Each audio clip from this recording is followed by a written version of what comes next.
Welcome friends, আজকের এই ভিডিওটা আপনার জন্য সত্যি খুব জরুরি। কারণ আপনি যদি নতুন ক্রিয়েটার হন, এমন কিছু 5টা মিস্টেক আপনি করে যাচ্ছেন কন্টিনিউয়াসলি, বা আগে কি হয়তো আপনি করবেন, যার ফলে আপনার ইউটিউব ক্যারিয়ার এবং আপনার এই চ্যানেল কিন্তু ডেড হয়ে যাবে। হ্যাঁ বন্ধুরা, এই 5টা মোটামুটি একটা মিস্টেক মোটামুটি আপনি ধরে নিতে পারেন। অনেক ভুল আছে আমাদের এই ইউটিউব ক্যারিয়ারে, আমরা অনেক ভুলই করি, কিন্তু আমি সেখান থেকে আমার নিজের করা 4-5টা ভুল আপনাদের সঙ্গে আমি শেয়ার করব, যার ফলে আপনিও বুঝতে পারবেন যে আপনার এই ভুলগুলো করা উচিত নয়। তাহলে চলুন বন্ধুরা, আর সময় নষ্ট না করে মূল ভিডিওতে আমরা ঝাঁপিয়ে পড়ি।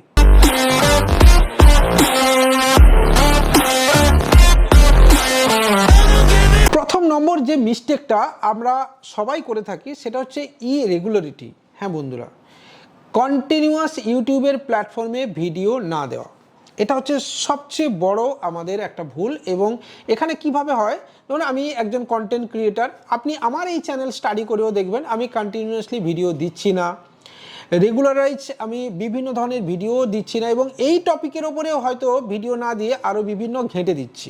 এবার দেখুন, আমি ধরুন এই যে ইউটিউব টিপসের ভিডিও বানাচ্ছি, এটার ওপরে আমাকে কন্টিনিউয়াস ভিডিও দিতে হবে, সে ভিডিও কেউ দেখুক বা না দেখুক, ঠিক আছে। এবার এটাতে কি হয়, এই কনসিস্টেন্সিটা ইউটিউবের প্ল্যাটফর্ম খুব মন দিয়ে দেখে, ইউটিউবের অ্যালগরিথম এটাকে খুব ট্র্যাক করে যে আমি কনসিস্টেন্সি বজায় রাখছি কিনা।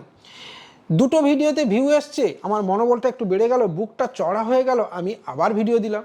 আবার 3টে ভিডিও একদম ডাউন, 0 ভিউ, আমি ভিডিও দেওয়া বন্ধ করে দিলাম। না, এরকম হলে কিন্তু বন্ধুরা চলবে না। আপনাকে কন্টিনিউয়াস সেম টপিকের ওপরে আপনাকে স্টাডি করে করে নতুন নতুন ভিডিও আপনাকে কিন্তু বানাতে হবে। তো এটা যদি আপনি করছেন, এই ধরনের মিস্টেক যে আপনি ভিডিও দিচ্ছেন না, ভিডিও ভিউ আসছে না বলে মন খারাপ করছেন, আমি আপনাকে বলবো যে অন্যের ভিডিও আপনার দেখার দরকার নেই। আপনার ভিডিও আপনি নিজে একবার ভেবে দেখুন, যে স্টাডি করে দেখুন যে 10টা 5টা 100টা ভিউ যদি এসে থাকে, তাহলে সেই 100 জন মানুষ কিন্তু আপনাকে ভালোবেসেছে, তাদের কথা ভেবে আপনার কন্টিনিউয়াসলি এই প্ল্যাটফর্মে কিন্তু ভিডিও দিয়ে যাওয়া উচিত, ঠিক আছে। তো এটা গেল প্রথম পয়েন্ট। দ্বিতীয় পয়েন্ট অবশ্যই বলবো যে গুগল অ্যাডস অথবা বিভিন্ন জায়গাতে, ভুলভাল জায়গাতে শেয়ার করা, বিভিন্ন ফেসবুক পেজে, ফেসবুক গ্রুপে, এমন কিছু গ্রুপস বা হোয়াটসঅ্যাপ স্ট্যাটাস, এগুলোতে শেয়ার করা যেখানে আপনার এই ভিডিওটা নিয়ে মানুষের কোনো ইন্টারেস্টই নেই। আবার গুগল অ্যাডস কি না, গুগল অ্যাডস হচ্ছে সেই জিনিস যেখানে আপনি পয়সা খরচ করে আপনি আপনার ভিউয়ার্সকে নিয়ে আসতে পারবেন, কিন্তু গুগল অ্যাডসে যে ভিউয়ার্স আসবে আর তার ফলে যে ওয়াচ টাইম আসবে, সেটা আপনার চ্যানেলে কিন্তু কাউন্টেবল নয়। এবার দেখুন, শুরুর দিকে আপনি গুগল অ্যাডস দিয়েছেন, কিন্তু গুগল অ্যাডস দেওয়ার ফলে আপনার যে প্রচুর ভিউয়ার্স চলে এসছে, তারা কিন্তু আপনার সেকেন্ড ভিডিও দেখবে না বন্ধুরা, বা থার্ড ভিডিও দেখবে না, বা তার আগের ভিডিও দেখবে না, তারা ইন্টারেস্টেডই নয় ওই ভিডিওটা দেখতে। তো গুগল অ্যাডস আপনি কিভাবে সেট করবেন, আর যদি গুগল অ্যাডস দিচ্ছেন, তাহলে আপনি মাথায় রাখবেন যে আপনার ভিউ পরবর্তীকালে কিন্তু ডাউন হয়ে যাবে, চ্যানেল ডেড হবে। কারণ গুগল অ্যাডসের ফলে যে ভিউয়ার্সকে আপনি নিয়ে এসছেন, তারা কিন্তু আপনার এই ভিডিও দেখতে ইন্টারেস্টেড নাও হতে পারে। এছাড়া রয়েছে কি, আপনার ওই বিভিন্ন ভুলভাল হোয়াটসঅ্যাপ গ্রুপ, ফেসবুক গ্রুপ বা WhatsApp page, Facebook page, WhatsApp channel বিভিন্ন জায়গায় শেয়ার করা। তো এটাতেও আপনার একটু কন্ট্রোল থাকা উচিত। আমি আপনাকে বলবো, শুরুতে এই সব না করে আপনি আপনার ভিডিওর কন্টেন্ট, আপনার ভিডিওর থাম্বনেল, আপনার ভিডিওর ট্যাগ, আপনার ভিডিওর ডেসক্রিপশন, এগুলোর ওপরে আপনি জোর দিন, ভিডিওর কোয়ালিটি, এগুলোর ওপরে আপনি জোর দিন। তাতে আমার মনে হয় যে আপনার ভিডিও মানুষ বেশি পরিমাণে কিন্তু দেখবে। থার্ড যে বিষয়টাতে আমরা নিয়ে কথা বলবো, সেটা হচ্ছে ইউটিউব স্পন্সরশিপ। এবার দেখুন, ভিডিও ভিউ কম আসছে, আমি টাকা পাচ্ছি না, আমার ইনকাম রেভিনিউ কমে যাচ্ছে, আমি কি করলাম না, স্পন্সরশিপের ভিডিও বানালাম। এবার দেখুন, স্পন্সরশিপ কতগুলো ভিডিও বানাবেন, মাসে কটা ভিডিও বানানো উচিত, কি টপিকে বানাবেন, এটা কিন্তু আপনাকে ঠিক করে নিতে হবে। এবার মজার বিষয় হলো স্পন্সরশিপের ভিডিও, মানে ধরুন এই যে আমি ইউটিউব টিপসের উপরে ভিডিও বানাচ্ছি, আমি এই রিগার্ডিং ধরুন অ্যালগরিথমের রিগার্ডিং ভিডিও বা ভিউজ রিগার্ডিং কোনো আমি ভিডিও, এই ধরনের ভিডিও আমি কিন্তু বানাতে পারি। কিন্তু এটা না বানিয়ে আমি যদি সাবান, শ্যাম্পু, স্নো এইসবের ভিডিও বানাতে থাকি তাহলে কি করে হবে?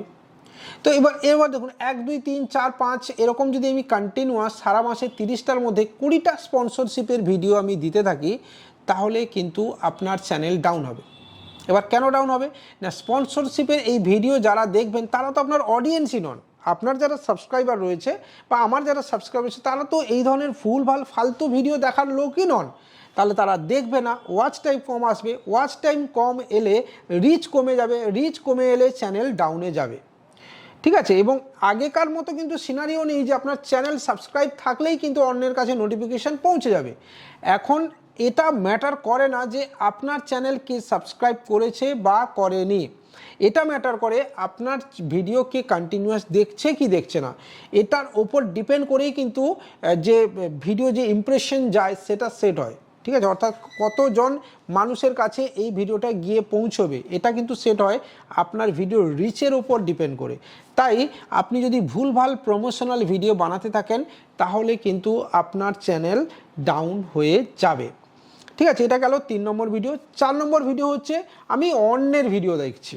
হ্যাঁ, অন্যের ভিডিও দেখে নিজের ডিসিশানকে বদলে ফেলা, এটা হচ্ছে আমাদের 4 নম্বর বিগ মিস্টেক। কীভাবে না, দেখুন ধ্রুবরাঠিজির ভিডিওতে লাখ লাখ ভিউ আসছে, আমি হঠাৎ করে কী করলাম, একটা রাজনৈতিক ভিডিও বানানো শুরু করে দিলাম এই চ্যানেলে। আবার পরের দিন দেখলাম না মোবাইল রিভিউতে প্রচুর ভালো ভিউ আসছে, আমি ওটা নিয়ে ভিডিও বানানো শুরু করে দিলাম। পরের দিন দেখলাম ক্রিকেট নিয়ে ভালো ভিউ আসছে, আমি ওটা নিয়েও ভিডিও বানানো শুরু করে দিলাম। পরের দিন দেখলাম যে গ্যাজেট রিভিউ নিয়ে ভালো ভিউ আসছে, আমি ওটা নিয়েও ভিডিও বানানো শুরু করে দিলাম। অর্থাৎ আমার চ্যানেলকে পুরো খিচুড়ি করে দিলাম আমি।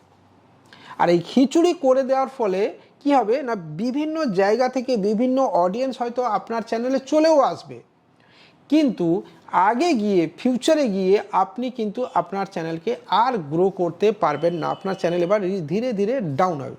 কেন ডাউন হবে না, ধরুন 2 লাখ 5 লাখ বা 1 মিলিয়ন সাবস্ক্রাইবার আপনার চ্যানেলে চলে এলো। ঠিক আছে, চলে আসার পরে আপনি কি করলেন, যারা বিভিন্ন ক্যাটাগরির ভিডিও দেখেছে তারা তো আপনার এই ইউটিউব টিপসের ভিডিও দেখে শুধু আসেনি, তাই না? তারা কি করেছে না, অন্যান্য ভিডিও দেখেছে, কেউ রিভিউ ভিডিও দেখেছে, কেউ ক্রিকেটিংয়ের ভিডিও দেখেছে, কেউ খেলার ভিডিও দেখেছে, কেউ রিয়াকশন ভিডিও দেখেছে। বিভিন্ন যে অডিয়েন্স এসছে তারা আর কিন্তু এই ভিডিও সম্পর্কে একেবারেই ইন্টারেস্টেড নয়। আর ইউটিউব এটা কখনোই প্রেফার করে না যে আপনি একটা চ্যানেলে পুরো খিচুড়ির মতো করে উল্টো পাল্টা ভিডিও কন্টিনিউয়াসলি দিতে থাকবেন, এটা কিন্তু ইউটিউব কখনোই প্রেফার করে না। ইউটিউব প্রেফার করে আপনি যে টপিকের ওপরে ভিডিও বানাচ্ছেন, যে টপিকের ওপরে চ্যানেল ক্রিয়েট করেছেন, সেই টপিকের ওপরেই কিন্তু আপনি কন্টিনিউয়াস ভিডিও দেবেন। এবং তার সাথে সাথে আগের যে প্রমোশনাল বিষয়টা বললাম, প্রমোশনাল ভিডিও কিন্তু পুরো মানে 10 মিনিটের ভিডিও যদি বানান 10 মিনিট ধরেই প্রমোশনাল ভিডিও কিন্তু আপনি বানাবেন না, তাহলে এটা কিন্তু আপনার ক্ষেত্রে খুব ক্ষতিকারক একটা বিষয় হয়ে দাঁড়াবে। আপনি প্রমোশনাল ভিডিও বানান কিন্তু 10 সেকেন্ড 20 সেকেন্ড 30 সেকেন্ডের কাছাকাছি বানাবেন। আর নিজের চ্যানেলকে খিচুড়ি না করে একটা নির্দিষ্ট টপিকের ওপরে কিন্তু আপনাকে ভিডিও বানাতে হবে। 5 নম্বর পয়েন্টে যাওয়ার আগে বন্ধুরা আবারও বলবো, ভিডিওটা ভালো লাগলে লাইক অবশ্যই করে দেবেন, কমেন্ট করতে ভুলবেন না এবং অবশ্যই বন্ধুর সঙ্গে শেয়ার করবেন, চ্যানেলটাকে সাবস্ক্রাইব করে দেবেন। 5 নম্বর যে বিষয়টা হলো সেটা হচ্ছে আজকালকার ডেটে দাঁড়িয়ে যেহেতু কম্পিটিশান প্রচুর বেড়ে গেছে এবং প্রচুর মানুষ এই সোশ্যাল মিডিয়ার প্ল্যাটফর্মে এসে গেছেন, তাই সব ভিডিওতে ভিউ আসছে না, মানুষ কিন্তু ডিমোটিভেটেড হয়ে যাচ্ছেন। হ্যাঁ, এবং ডিমোটিভেটেড হয়ে উল্টোপাল্টা টপিকের ওপরে ভিডিও বানাচ্ছেন। ঠিক আছে, এবং নিজের চ্যানেলকে বিভিন্ন ধরনের অন্যের ভিডিও কপি করে নিচ্ছেন, অন্যের থাম্বনেলকে কপি করছেন, এগুলো করছেন এবং এর ফলে কী হবে, আপনার রিচ ধীরে ধীরে ডাউন হবে। আপনাকে একটা জিনিস বলি, আপনার চ্যানেলের ভিডিওর ভিউ আসবে কিন্তু ব্রাউজ ফিচার থেকে, তবেই আপনি জানবেন আপনার চ্যানেল গ্রো হচ্ছে। না তো কি channel pages, notification, video sharing, YouTube advertising, এই ধরনের যে বিষয়গুলো আছে এগুলো থেকে যদি আপনার ভিউ আসে আপনি জানবেন চ্যানেল কিন্তু ধীরে ধীরে গ্রো হবে, আপনার রাতারাতি চ্যানেল গ্রো হবে না। তো বেটার হবে আপনি ডিমোটিভেটেড না হয়ে অন্যের ভিডিও না দেখে নিজের ভিডিওর উপরে ফোকাস করুন, কন্টেন্ট এমন তৈরি করুন যেটা হচ্ছে রিসার্চ করবেন, ঠিক আছে, এবং সার্চেবল কন্টেন্ট ক্রিয়েট করবেন। রিসার্চ করুন, সার্চেবল কন্টেন্ট ক্রিয়েট করুন, যে মানুষ কি দেখছে। আপনি দেখবেন আপনার মোবাইলের ট্যাবে রিসার্চ বলে একটা অপশান আছে বা ইন্সপিরেশন অপশান আছে, যেখান থেকে অ্যানালিটিক্স পোর্শনে গিয়ে দেখবেন ইন্সপিরেশন অপশান দেওয়া রয়েছে। সেখান থেকে আপনি রিসার্চ করেই ভিডিও বানান, এমন টপিক সার্চ খুঁজে নিন যেটা মানুষ দেখতে চাইছে, এবং আপনার নিচের ভিডিওতে আপনার অ্যানালিটিক্সে গেলেও কিন্তু ইন্সপিরেশন অপশানে গেলে আপনার ভিউয়ার্সরা কোন কোন ধরনের ভিডিও দেখছে সেটাও দেখাবে। এগুলো কিন্তু আপনি দেখুন। তাহলে 5টা পয়েন্ট আপনাদেরকে আবারও মেনশন করে দিচ্ছি। এক হচ্ছে অতিরিক্ত প্রমোশনাল ভিডিও বানাবেন না, আপনার নিজের প্ল্যাটফর্মকে কখনোই খিচুড়ির মতো বানাবেন না, অর্থাৎ উল্টো পাল্টা টপিকের ভিডিও আপনি বানাবেন না। রেগুলার ভিডিও আপনি দেওয়ার চেষ্টা করবেন, ঠিক আছে? অবশ্যই রেগুলার ভিডিও আপনাকে দিতে হবে। গুগল অ্যাডসের মতো অ্যাপ আপনি ব্যবহার না করে আপনি ট্যাগ, টাইটেল, ডেসক্রিপশন দিতে থাকুন। আর অবশ্যই ভুলভাল হোয়াটসঅ্যাপ জায়গাতে শেয়ার করবেন না। আর পুরো ভিডিওকে প্রমোশনাল ভিডিও কখনোই আপনি বানাবেন না, তাহলে কিন্তু আপনার চ্যানেল কন্টিনিউয়াসলি ডাউন হবে, রিচ ডাউন হবে, ব্রাউজ ফিচার থেকে ভিডিওর ভিউ আসবে না, এবং আপনার চ্যানেল ধীরে ধীরে কিন্তু ডেড হতে থাকবে। ভিডিও ভালো লাগলে লাইক, কমেন্ট, শেয়ার, আর চ্যানেলটাকে সাবস্ক্রাইব, টেলিগ্রামে অবশ্যই জয়েন করবেন। জয় হিন্দ, বন্দে মাতরম।